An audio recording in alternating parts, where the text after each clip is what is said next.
Hello everyone, आप सभी को बहुत बहुत हार्दिक स्वागत करता हूं अपने यूट्यूब चैनल क्लास मॉनिटर में।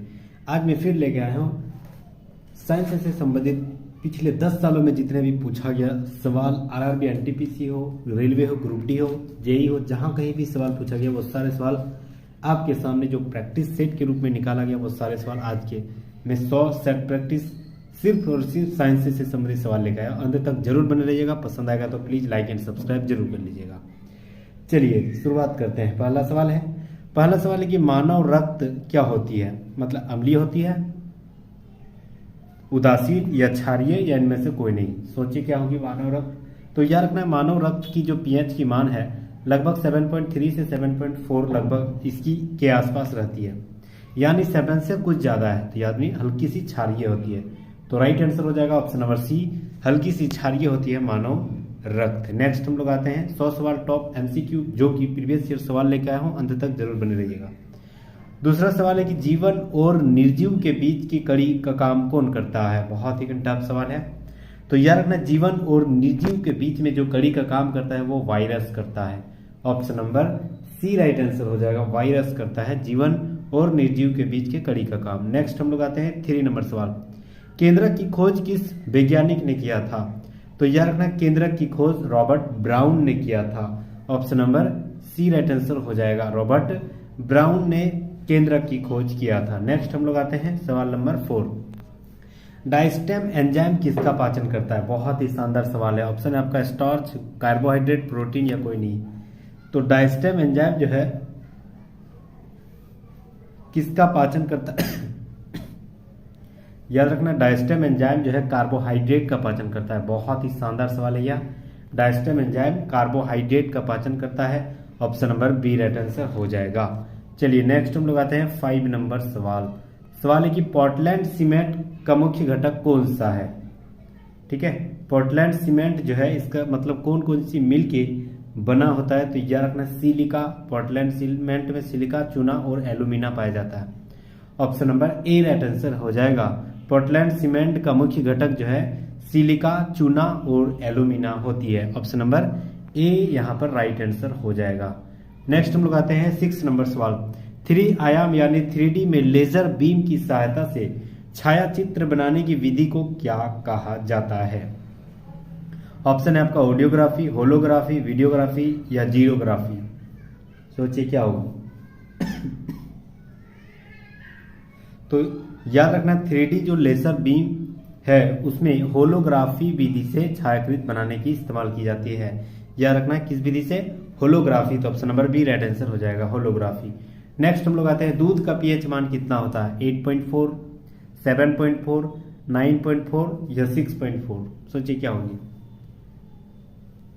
तो याद रखना है दूध जो है हल्का अम्लीय होती है, इसलिए 6.4 लगभग होती है इसकी पीएच मान। तो option number D right answer हो जाएगा, 6.4 जो हो जाएगा आपका राइट आंसर हो जाएगा पीएच मान। इंपॉर्टेंट सवाल था। नेक्स्ट हम लोग आते हैं 8 नंबर सवाल है कि प्रकाश संश्लेषण की क्रिया में ऑक्सीजन कहां से प्राप्त होती है। ऑप्शन है आपका वायु, जल, सूर्य प्रकाश या कार्बन डाइऑक्साइड। सोचिए कहां से होगी।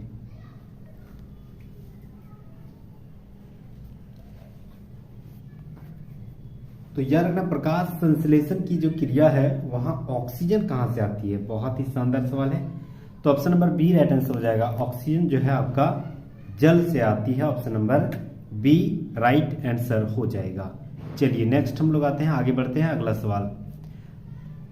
सवाल है कि पेलाग्रा नामक रोग किसकी कमी से होती है। बहुत ही कंटाप सवाल है।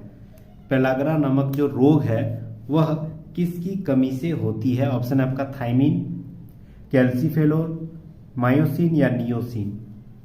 तो यह रखना है कि पेलाग्रा नामक रोग जो है नियोसिन के कारण होती है। Option number D right answer हो जाएगा, नियोसिन के कारण पेलाग्रा नामक रोग होती है।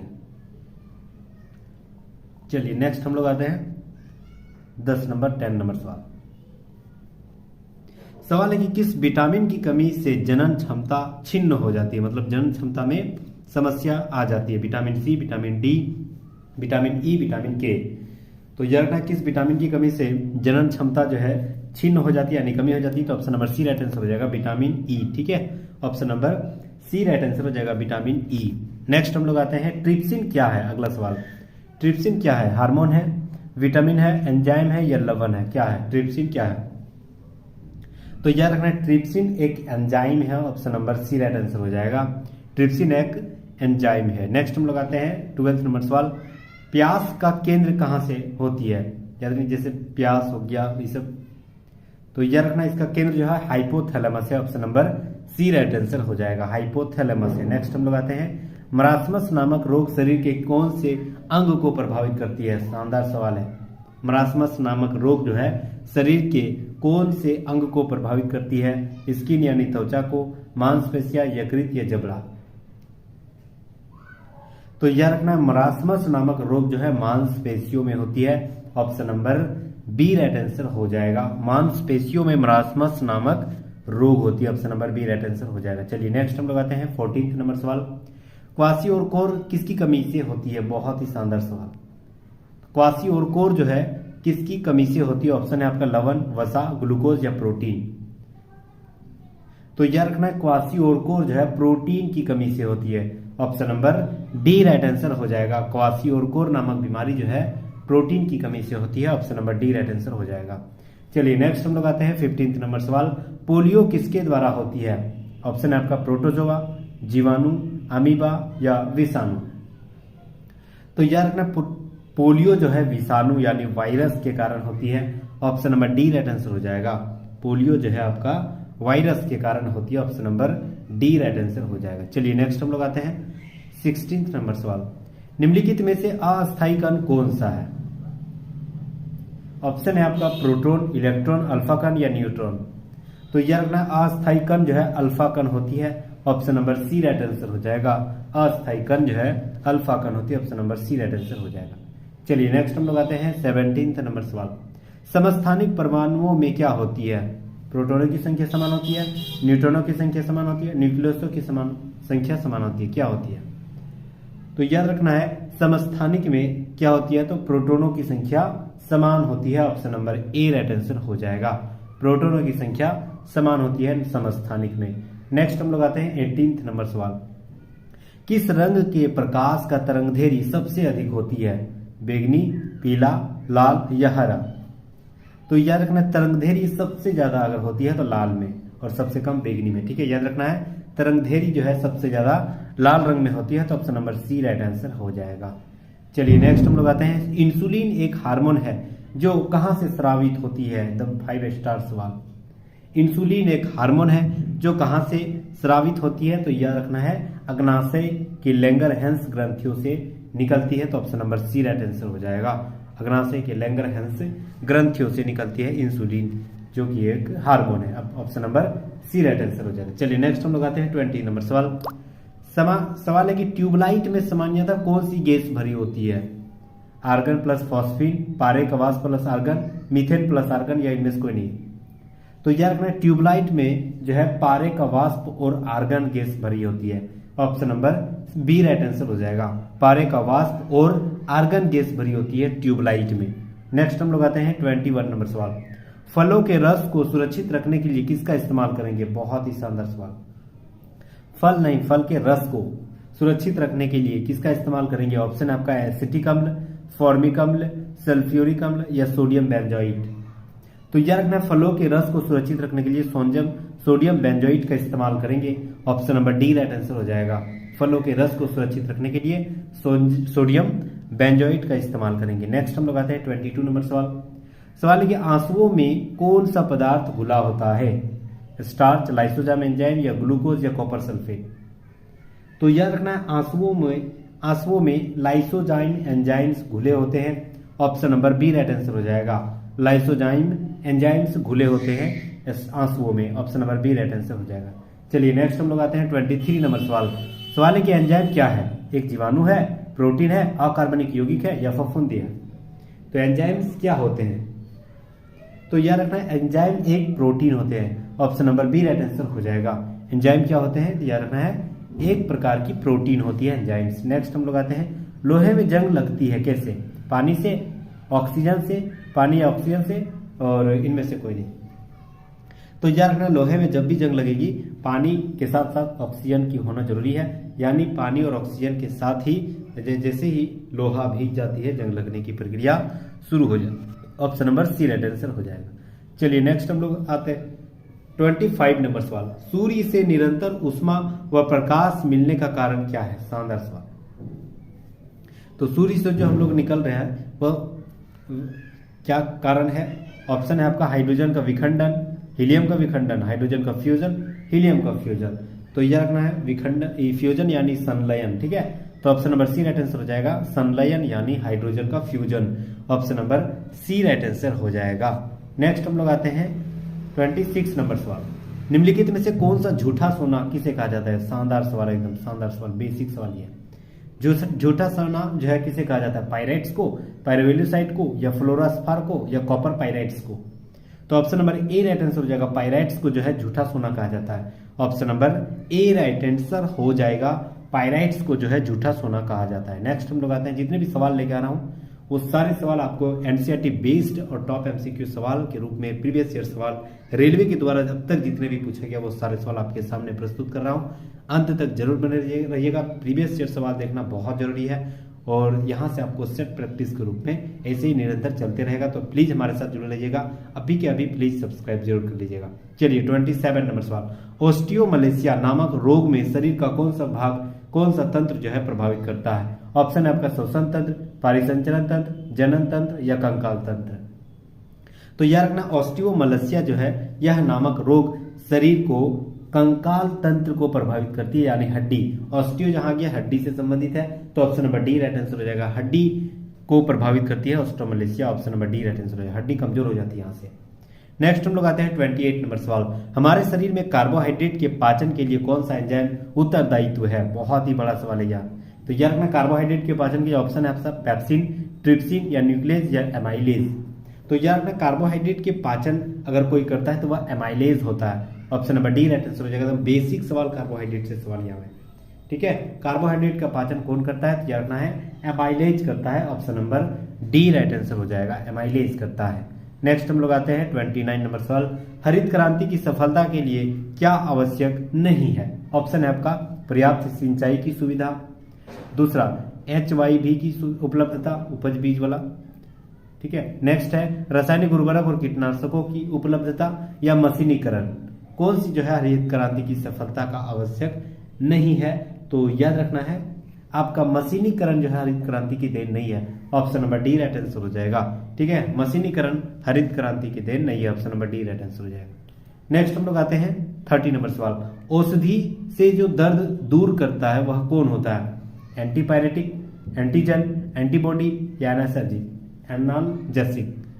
तो क्या होगी? तो याद रखना है एनाल्जेसिक जो है यह दूर करता है आपको दर्द की, मतलब जो औषधि है वह दूर करता है आपके दर्द को। ठीक है, तो एनाल्जेसिक के द्वारा होती है। Option number D right answer हो जाएगा। चलिए नेक्स्ट हम लोग आते हैं 31 नंबर सवाल। मनुष्य के शरीर का सबसे छोटी हड्डी कौन सा है? ऑप्शन है आपका सेल्यूलस, यूट्रियल, स्टेप्स, या ह्यूमरस। कौन सा है? तो यह अपना कान में हड्डी पाई जाती है, स्टेप्स, वही है मनुष्य की सबसे छोटी हड्डी। Option number C right answer हो जाएगा। और सबसे बड़ी हड्डी फीमर होती है जो कि जांघ में होती है। नेक्स्ट हम लोग आते हैं 32 नंबर सवाल। श्यानता का एसआई मात्रक किसके समतुल्य है? बहुत ही शानदार सवाल है। श्यानता का एसआई मात्रक किसके समतुल्य है? पॉइज के 1/9.8 गुना, पॉइज के 9.8 गुना, और पॉइज के 9.7, या पॉइज के 10 गुना क्या होती है? तो याद रखना जो श्यानता का एसआई मात्रक है वह पॉइज के 10 गुने के समतुल्य होती है। Option number D right answer हो जाएगा। श्यानता का एसआई मात्रक जो होती है वह पॉइज के 10 गुने के समतुल्य होती है। Option number D right answer हो जाएगा। चलिए नेक्स्ट हम लोग आते हैं सोयाबीन में निम्नलिखित में से कौन सा प्रोटीन पाया जाता है? बहुत बड़ा सवाल है। ऑप्शन है आपका हार्डिन, जीन, लेगुमिन, या ग्लिसिनिन। कौन सा जो प्रोटीन पाया जाता है वह सोयाबीन में पाया जाता है? तो यह रखना glycinin. Option number D right answer हो जाएगा। सोयाबीन में ग्लिसिनिन नामक प्रोटीन पाया जाता है। Option number D right answer हो जाएगा। चलिए नेक्स्ट हम लोग आते हैं 34 नंबर सवाल। कुकिंग गैस निम्नलिखित का कौन सा मिश्रण है? ऑप्शन है आपका hydrogen helium, hydrogen oxygen, oxygen, methane या ब्यूटेन, प्रोपेन। तो कुकिंग गैस कौन सा होती है? एलपीजी, लिक्विड पेट्रोलियम गैस, जो हम लोग घर में मतलब यूज करते हैं, उसमें क्या पाया जाता है? तो यार है ब्यूटेन और propane. Option number D right answer हो जाएगा। कुकिंग गैस में ब्यूटेन और प्रोपेन नामक दो मिश्रण पाए जाते हैं, दो गैस पाए जाते हैं। Option number D right answer हो जाएगा। चलिए नेक्स्ट हम लोग आते हैं अगला सवाल है फर्स्ट का कि किसी दीपक की बत्ती जो तल में जो ऊपर जाता है, जो तेल तो जो तेल ऊपर जाती है वह किसके कारण जाती है? क्योंकि तेल पर वाष्पीसी है, गलत। क्योंकि तेल अधिक हल्का, यह भी गलत है। पृष्ठ तनाव के कारण, यह तो फैलने वाला चीज है, तो ये भी नहीं है। केशित्व के कारण, ये सही है। तो option number D right answer हो जाएगा। ठीक है, जो बत्ती में, दीपक की बत्ती में जो तेल ऊपर जाती है, जिससे तुम मतलब कपड़ा उपड़ा देते हैं, वो जो जाते हैं तेल ऊपर, वह केशित्व के कारण जाती है। Option number D right answer हो जाएगा। चलिए नेक्स्ट हम लोग आते हैं सेकंड नंबर सवाल। मोटर कार में पश्च दृश्य यानी पीछे वाले दृश्य देखने के लिए कौन सा दर्पण का इस्तेमाल करेंगे? तो मोटर कार में हम लोग जो साइड मिरर जो होते हैं, वो साइड मिरर में कौन सा दर्पण इस्तेमाल किया जाता है? कौन से शीशे का इस्तेमाल किया जाता है? समतल दर्पण, समतल उत्तल दर्पण, अवतल दर्पण या उत्तल दर्पण? तो यार ना उत्तल दर्पण का इस्तेमाल करते हैं। Option number D right answer हो जाएगा। उत्तल दर्पण का इस्तेमाल करते हैं।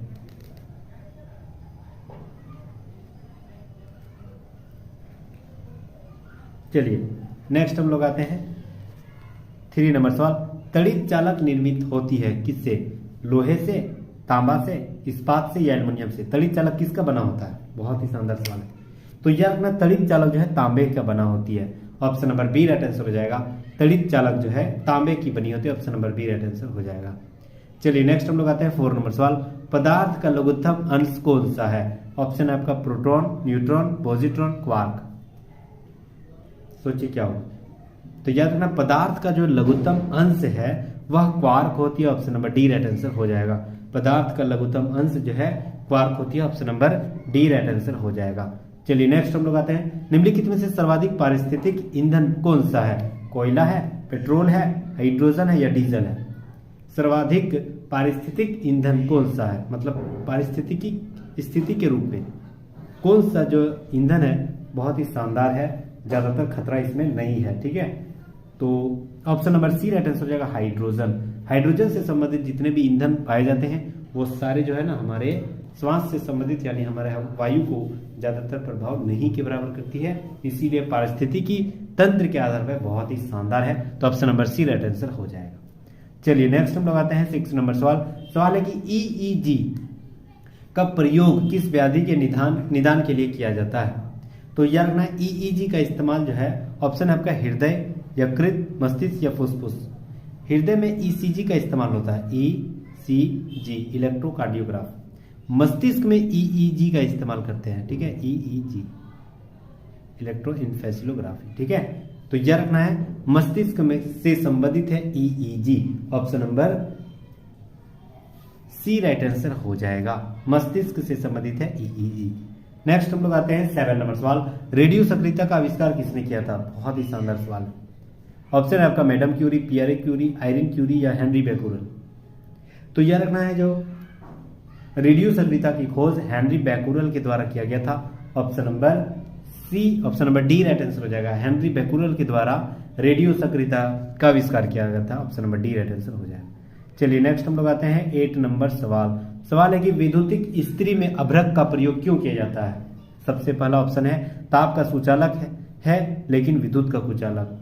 देखते हैं, ताप का कुचालक है लेकिन विद्युत का सुचालक है, ये भी ठीक नहीं लग रहा है। ताप और विद्युत दोनों सुचालक है, ये भी नहीं ठीक है। ताप और विद्युत दोनों कुचालक है। अभ्रक जो है ना, ताप और विद्युत दोनों कुचालक, ये राइट आंसर हो जाएगा। Option number D right answer हो जाएगा। अभ्रक जो होती है वह ताप और विद्युत का दोनों का कुचालक होता है, मतलब इसमें पावर सप्लाई नहीं होती है। Option number D right answer हो जाएगा। चलिए नेक्स्ट हम लोग आते हैं 9 नंबर सवाल है कि किसी धातु के पृष्ठ के प्रति सेकंड उत्सर्जित फोटो इलेक्ट्रॉनों की संख्या आपतित प्रकाश के किस गुण पर निर्भर करती है? पहला है तरंगदैर्घ्य, आवृत्ति, तीव्रता या उपरोक्त में से सभी। तो याद रखना किसी भी पृष्ठ में प्रति सेकंड उत्सर्जित फोटो इलेक्ट्रॉनों की संख्या आपतित प्रकाश के रूप में अगर गुण किस पर निर्भर करता है तो वो कौन सा है? तो याद रखना तीव्रता पर निर्भर करता है। Option number C right answer हो जाएगा। तीव्रता पर निर्भर करता है। चलिए नेक्स्ट हम लोग आते हैं 10th नंबर सवाल है कि प्रकाश के ध्रुवन से प्रकाश की किस गुण की पुष्टि होती है। तो प्रकाश यानी प्र से संबंधित है, तो प्र मतलब पृष्ठ, अनुप्रस्थ। तो option number B right answer हो जाएगा। प्रकाश की तरंगे अनुप्रस्थ तरंग पर निर्भर करती है, option number B right answer हो जाएगा। चलिए नेक्स्ट हम लोग आते हैं 11th नंबर सवाल। कौन सा ग्रह की जो है सूर्य के 88 दिन में पूरा कर लेता है, मतलब बहुत कम दिन में पूरा कर ले रहा हो, तो फिक्स से वो सामने होगा। तो याद रखना है बुध जो ग्रह है वह सबसे करीब है और बहुत ही जल्दी सूर्य की एक परिक्रमा कर लेता है, 88 दिन में पूरा कर लेता है और एक साल वहां की 88 दिन की होती है। ठीक है, चलिए नेक्स्ट हम लोग आता है 12th नंबर सवाल। मार्स गैस किसके नाम से जाना जाता है, मीथेन गैस, सल्फर डाइऑक्साइड या कार्बन। ये सवाल बेसिक सवाल है। मीथेन को मार्स गैस कहा जाता है, option number A right answer हो जाएगा। नेक्स्ट हम लोग आते हैं 13 नंबर सवाल। वेलाडोना नामक औषधि पेट्रोपा वेलाडोना नामक पौधों के किस भाग से प्राप्त होती है, फूल से, तना से, पत्ती से या फल से। वेलाडोना जो है वह नामक किस पौधे से निकलती है, पौधे के किस भाग से निकलती है। तो यहाँ पत्ती से निकलती है, option number C right answer हो जाएगा। वेलाडोना नामक औषधि जो है वह पत्तियों से निकलती है, वेलाडोना पेड़ के पत्तियों से, option number C right answer हो जाएगा। चलिए नेक्स्ट हम लोग आते हैं जीन क्या है। ऑप्शन है एक प्रकार की न्यूक्लिक अम्ल है, केंद्र के मध्य भाग है, अनुवांशिक गुणों का वाहक है या इनमें से कोई नहीं है। जीन क्या है, तो याद रखना जीन एक अनुवांशिक गुणों का वाहक है, option number C right answer हो जाएगा।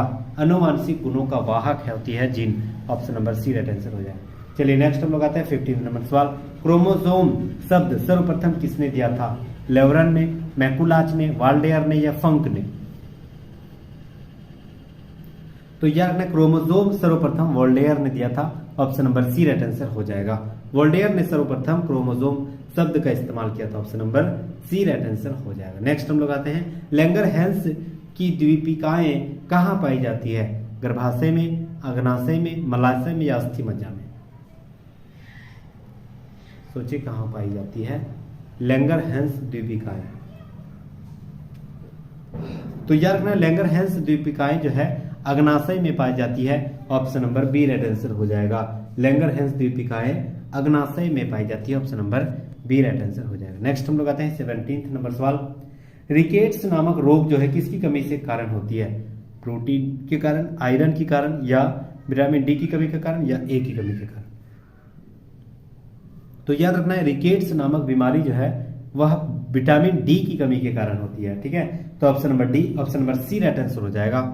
विटामिन डी की कमी के कारण रिकेट्स नामक बीमारी होती है और विटामिन डी का सबसे बड़ा स्रोत सनलाइट है और मछली का तेल भी है, तो option number C right answer हो जाएगा। नेक्स्ट हम लोग आते हैं 18 नंबर सवाल। बेरी रोग किसकी कमी के कारण होती है, राइबोफ्लिन, थाइमिन या कैल्सिफेरॉल।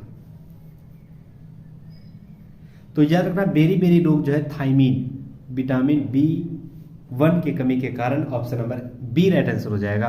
थाइमिन की कमी के कारण बेरी नामक रोग होती है। नेक्स्ट हम लोग आते हैं 19 नंबर सवाल। किसी वस्तु में जड़त्व का गुण किसके कारण होती है, जड़त्व का गुण किस पर निर्भर करता है, बहुत बड़ा सवाल है यह फिजिक्स का। त्वरण का, वेग से या द्रव्यमान से, किस पर निर्भर करता है जड़त्व का गुण। तो याद रखना है जड़त्व का गुण जो है उसके द्रव्यमान पर, वस्तु के द्रव्यमान पर निर्भर करता है, तो option number C right answer हो जाएगा। वस्तु के द्रव्यमान पर निर्भर करता है जड़त्व का गुण, option number C right answer हो जाएगा। नेक्स्ट हम लोग आते हैं 20 नंबर सवाल। निम्नलिखित में से ऑयल ऑफ प्रिंटर ग्रीन किसे कहा जाता है, ऑयल ऑफ प्रिंटर ग्रीन किसे कहा जाता है, मैथिल आइसोलेट का या मिथाइल सैलिसिलेट का या मिथेल एसीटेट का या एथिल एसीटेट का, किससे होती है ऑयल ऑफ प्रिंटर ग्रीन किसे कहा जाता है। ठीक है, तो याद रखना ऑयल ऑफ जो प्रिंटर ग्रीन है वह मिथाइल सैलिसिलेट को कहा जाता है, सैलिसिलेट को, option number B right answer. Methyl salicylate को कहा जाता है, option number B right answer हो जाएगा। नेक्स्ट हम लोग आते हैं 21 नंबर सवाल। क्लोरोफिल में निम्नलिखित में से क्या पाया जाता है, कैल्शियम पाया जाता है, आयरन पाया जाता है, मैग्नीशियम या सिलिकॉन। क्लोरोफिल में क्या पाया जाता है, तो याद रखना क्लोरोफिल में जो है वह मैग्नीशियम Mg पाया जाता है, option number C right answer हो जाएगा। मैग्नीशियम पाया जाता है क्लोरोफिल में। नेक्स्ट हम लोग आते हैं 22 नंबर सवाल। प्रोटीन संश्लेषण किसके द्वारा किया जाता है, लाइसोसोम के द्वारा, राइबोसोम के द्वारा, डीएनए के द्वारा या क्रोमोसोम के द्वारा।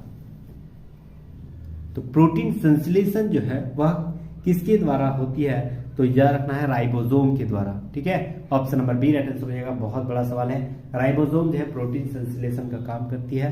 Option number B right answer हो जाएगा। नेक्स्ट हम लोग आते हैं, तने का क्या कार्य है? संवहन करना, संग्रह करना, शाखा और पत्ती को उत्पन्न करना, या सभी काम यही है तने का? कौन सा है? तो यह रखना है, तने का काम संवहन करना भी होती है, संग्रह करना भी होती है, शाखा और पत्तियों का उत्पन्न करना भी होती है, यानी option number D right answer होगा। इनमें से सभी काम तनों का होता है। नेक्स्ट हम लोग आते हैं 24 नंबर सवाल। कमरे में रखे रेफ्रिजरेटर का दरवाजा खोलने से कमरे का ताप पर क्या प्रभाव पड़ता है? तापमान घट जाएगी, बढ़ जाएगी, या स्थिर रहेगी, या कोई कुछ नहीं होगी? तो याद रखना है, कमरे के ताप जो फ्रिज है, फ्रिज का गेट अगर खुला ज्यादा देर तक रख देते हैं तो वहां पर टेम्परेचर बढ़ जाती है। ठीक है, गर्मी बढ़ जाती है, ठंडा लेने में समस्या आ जाएगा। तो option number B right answer हो जाएगा। नेक्स्ट हम लोग आते हैं 25 नंबर सवाल। किस विटामिन का रासायनिक नाम टोकोफेरोल है? बहुत बड़ा सवाल है। Vitamin D, vitamin E, vitamin C, vitamin A, किसका जो रासायनिक नाम है वह टोकोफेरोल है? कौन सा है? तो यह रखना है विटामिन ई। विटामिन ई की कमी से जनन क्षमता में मतलब रुग्ण होती है, समस्या आ जाती है। तो विटामिन ई का नाम क्या है? Tocopherol. Option number B right answer हो जाएगा। नेक्स्ट हम लोग आते हैं 26 नंबर सवाल। प्रकाश संश्लेषण में अधिक मात्रा में काम आने वाले रंग कौन सा है? बैंगनी रंग, लाल रंग, या हरा रंग, या नीला रंग? बहुत बड़ा सवाल है। प्रकाश संश्लेषण में सबसे ज्यादा जो काम आने वाला रंग है वह कौन सा है? तो याद रखना लाल रंग, सबसे ज्यादा तरंगदैर्घ्य इसी की है। तो लाल रंग सबसे ज्यादा इस्तेमाल होती है प्रकाश संश्लेषण की क्रिया में। तो option number B right answer हो जाएगा, लाल रंग। नेक्स्ट हम लोग आते हैं 27 नंबर सवाल। जापान में प्रचुर मात्रा में शैवाल खाया जाता है, इसमें क्या पाया जाता है? कार्बोहाइड्रेट, खनिज, लवण, या प्रोटीन, या विटामिन? क्या पाया जाता है उसके शैवालों में? तो याद रखना है उसके शैवालों में कार्बोहाइड्रेट पाया जाता है, इसीलिए बहुत ही प्रचुर मात्रा में खाया जाता है। तो option number A right answer हो जाएगा, शैवालों में कार्बोहाइड्रेट पाया जाता है। नेक्स्ट हम लोग आते हैं 28 नंबर सवाल। वह किरण जो न्यूट्रॉन के टूटने से बनती है तथा जिसका वेग प्रकाश के वेग के बराबर है वह कौन सा है? बीटा कर्ण, अल्फा कर्ण, ठीक है, अल्फा कर्ण, गामा कर्ण, या एक्स किरण? कौन सा जो है वह न्यूट्रॉन के टूटने से बनती है जिसका वेग जो है प्रकाश के वेग से बराबर है? ठीक है, तो कौन सा है? तो याद रखना है बीटा कर्ण। बीटा किरण जो है वह न्यूट्रॉन के टूटने से ही बनती है। ठीक है, याद रखना है न्यूट्रॉन के टूटने से किस किरण का निर्माण होती है? याद रखना है बीटा किरण, और जो है प्रकाश की वेग के बराबर लगभग होती है बीटा किरण। ठीक है, option number B right answer हो। बी से बराबर, बी से बीटा, ऐसे याद रख सकते हैं, प्रकाश की वेग से। नेक्स्ट हम लोग आते हैं, आर्किमिडीज नामक प्रसिद्ध वैज्ञानिक ने कौन सा नियम प्रतिपादित किया था? गति का नियम? नहीं, ये तो न्यूटन ने दिया था। जल का उत्प्लवक का नियम? तो यह रखना है जल का उत्प्लवन का नियम ही आर्किमिडीज के नामक वैज्ञानिक ने यह सिद्धांत दिया था। तो option number B right answer हो जाएगा। जल उत्प्लवन का नियम जो है आर्किमिडीज नामक वैज्ञानिक ने दिया था। Option number B right answer हो जाएगा। नेक्स्ट हम लोग आते हैं 30 नंबर सवाल। जंपिंग जीन का सिद्धांत किस वैज्ञानिक ने प्रतिपादित किया था? ऑप्शन है आपका बारबरा मैक्टिंटॉक, जोसेफ युकावा, या एंडरसन, या जॉन राइट? जंपिंग जीन का सिद्धांत जो है किस वैज्ञानिक ने दिया था? तो यार अपना जंपिंग जीन का सिद्धांत बारबरा मैक्टिंटॉक ने दिया था। Option number A right answer हो जाएगा, बारबरा मैक्टिंटॉक ने दिया था। Option number A right answer हो जाएगा। चलिए नेक्स्ट हम लोग अगला आते हैं।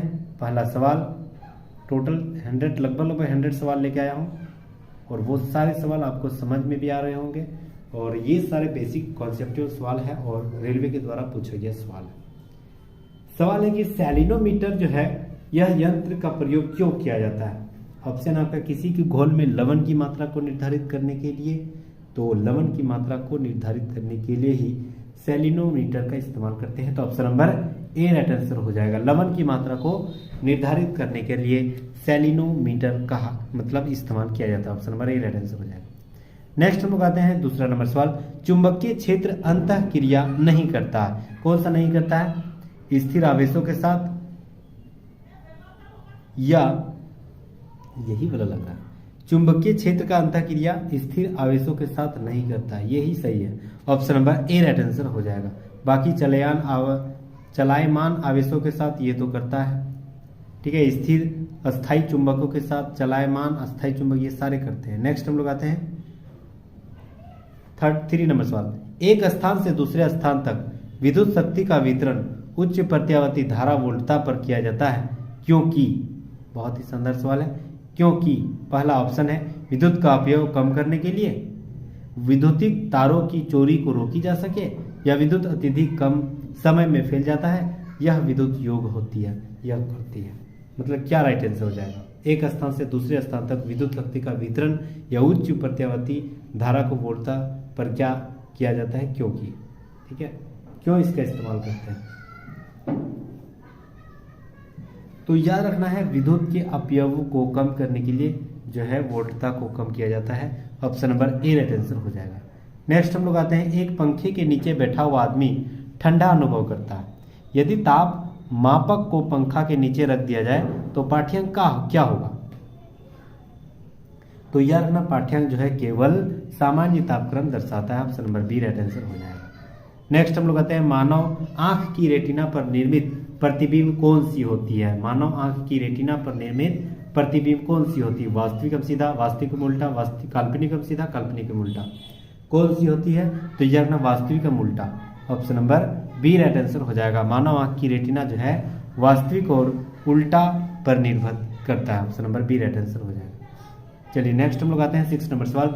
जब श्री एक्स या श्री वाई के साथ हाथ मिलाते हैं तो वे किस प्रकार के बल का प्रयोग करते हैं? गुरुत्वीय बल, विद्युत चुंबकीय बल, नाभिकीय बल या दुर्बल बल, कौन सा जो है इस्तेमाल करते हैं? तो कोई इंसान अपने आप में कितना बल लगा सकता है? बहुत कमजोर, तो याद रखना दुर्बल बल। Option number D right answer हो जाएगा।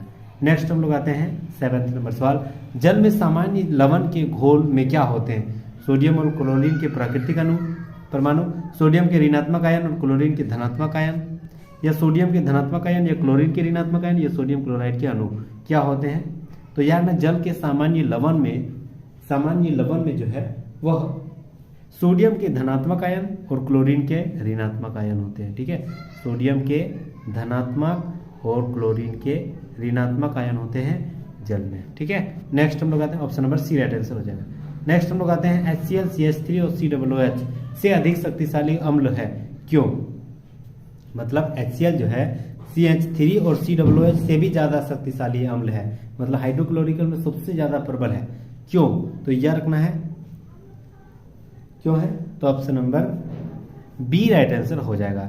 यह जो है हाइड्रोजन आयन उत्पन्न करके संपूर्ण आयन को आयनित कर देता है। Option number B right answer हो जाएगा। ये कंटाप सवाल था। नेक्स्ट हम लोग आते हैं, जस्ता के मिश्र धातु कौन सा नहीं है? जस्ता का मिश्र धातु कौन सा नहीं है? पीतल, कांसा, रांगा या जर्मन सिल्वर, कौन सा जस्ता का जो है नहीं है? तो यह रखना कांसा। Option number B right answer हो जाएगा। कांसा जो है जस्ता की मिश्र धातु नहीं है। Option number B right answer हो जाएगा। नेक्स्ट हम लोग आते हैं, शुष्क बर्फ क्या कहलाता है? ठोस carbon dioxide, carbon dioxide gas या हवा जल का मिश्रण या इनमें से कोई नहीं। तो यह ना शुष्क ठोस बर्फ को ठोस कार्बन डाइऑक्साइड कहा जाता है। Option number A right answer हो जाएगा। नेक्स्ट हम लोग आते हैं 11 नंबर सवाल। आर्द्र हवा में लोहा के मोर्चा में क्या शामिल होते हैं? लोहे का जलयोजन, लोहे द्वारा इलेक्ट्रॉन को ना हानि और ना ही लाभ, लोहे द्वारा इलेक्ट्रॉन का लाभ या लोहे द्वारा इलेक्ट्रॉन की हानि। आर्द्र हवा में लोहे का मोर्चा में क्या शामिल है? तो यह रखना है लोहा द्वारा इलेक्ट्रॉन की हानि होती है। Option number D right answer हो जाएगा। चलिए नेक्स्ट हम लोग आते हैं 12 नंबर सवाल। एक धातु जिसे लोह के साथ मिलाकर स्टेनलेस स्टील बनाया जाता है वह कौन सा है? ऑप्शन आपका निकेल, क्रोमियम, एल्युमिनियम या जिंक, कौन सा है जो कि लोहे के साथ मिलाकर स्टेनलेस स्टील बनाया जाता है? तो यह रखना है क्रोमियम। क्रोमियम मिला देने से स्टील बन जाती है। Option number B right answer हो जाएगा। 5 स्टार सवाल। नेक्स्ट, निम्नलिखित में से कौन सा एक अलोह धातु है, मतलब लोहे की मात्रा ना के बराबर है? कोबाल्ट, एल्युमिनियम, निकल या आयरन, कौन सी है? तो यह रखना है जो है अलोह धातु कौन सी नहीं है? तो यह रखना है एल्युमिनियम नहीं है। ठीक है, एल्युमिनियम धातु है लेकिन अलोह धातु है। Option number B right answer हो जाएगा। नेक्स्ट हम लोग आते हैं 14 नंबर सवाल। निम्नलिखित में से कौन सी एक रासायनिक अभिक्रिया नहीं है, मतलब ऐसी अभिक्रिया जो पुनः अपने पैतृक अवस्था में ना आता हो? तो सबसे पहले दूध में दही का परिवर्तन, ये तो रासायनिक परिवर्तन है क्योंकि दूध से दही बनने के बाद दही से दूध नहीं बनेगा। काष्ठ का जलना, लकड़ी अगर जल जाए तो जला हुआ भाग फिर लकड़ी नहीं बनेगा, ये भी नहीं है। तो जल में लवण का घुलना, तो जल में लवण का घुलना एक प्रकार की जो है वह राइट आंसर हो जाएगी। ठीक है, क्योंकि लोहे में जो मोर्चा लगना यानी लोहे में जंग लगना, ये भी जो है जंग लगे हुए लोहे को फिर लोहे जो सब पुनः स्थापित नहीं किया जा सकता है, यानी option number C right answer हो जाएगा। जल में अगर लवण की घुलन है तो लवण को हटाया जा सकता है, तो option number C right answer हो जाएगा। चलिए नेक्स्ट हम लोग आते हैं 15 नंबर सवाल। विकासशील उन्नत फसलों में संस्करण उपयोगी है, क्यों?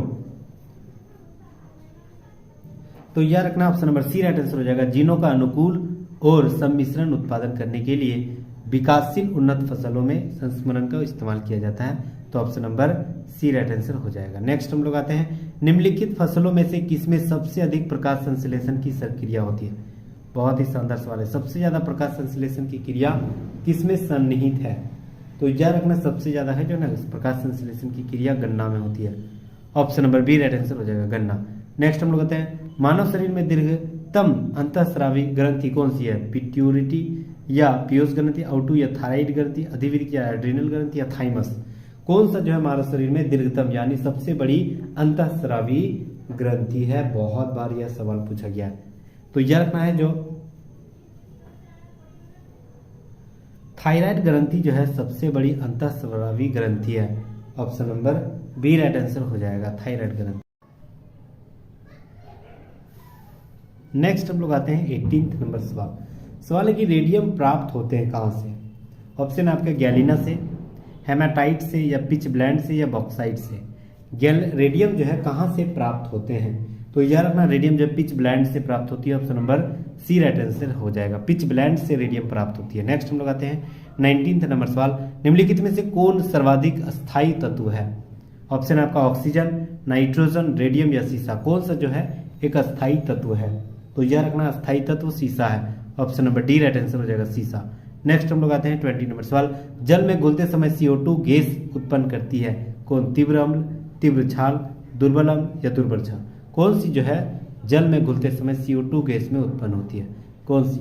तो यह रखना जल में घुलते समय CO2 गैस उत्पन्न करती है, कौन? दुर्बल अम्ल, option number C right answer हो जाएगा, दुर्बल अम्ल जो है CO2 गैस उत्पन्न करती है। नेक्स्ट हम लोग आते हैं सिरका का व्यापारिक नाम क्या है? फॉर्मिक अम्ल, सैलिसाइलिक अम्ल, एसिटिक अम्ल या टार्टरिक अम्ल? तो यह रखना सिरका का व्यापारिक नाम जो है option number C right answer हो जाएगा, एसिटिक अम्ल। एसिटिक अम्ल को सिरका कहा जाता है, option number C right answer हो जाएगा। ठीक है, नेक्स्ट हम लोग आते हैं क्रायोजेनिक्स एक विज्ञान है जो किससे संबंधित है? तो यह रखना क्रायोजेनिक्स ऑप्शन है आपका उच्च तापमान मापने में, निम्न तापमान मापने में, परमाणु ऊर्जा मापने में या आणविक विज्ञान मापने में। कौन सी है क्रायोजेनिक्स?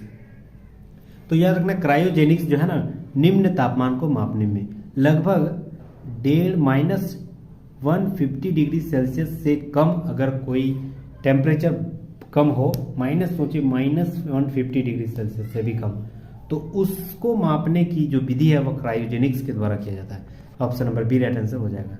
नेक्स्ट हम लोग आते हैं 23 नंबर सवाल। प्रकाश का तरंगीय सिद्धांत किस पर प्रतिपादित किया गया है? ऑप्शन है आपका न्यूटन के द्वारा, ह्यूजेंस के द्वारा, प्लांक के द्वारा या फैराडे के द्वारा। तो यह रखना प्रकाश का जो तरंग सिद्धांत है वह प्रस्थापित किया गया था ह्यूजेंस के द्वारा, option number B right answer हो जाएगा, ह्यूजेंस के द्वारा। नेक्स्ट हम लोग आते हैं 24 नंबर सवाल। जब किसी पिंड पर कोई स्थिर बल का प्रयोग किया जाता है तो यह एक समान चलेगा, किसके साथ?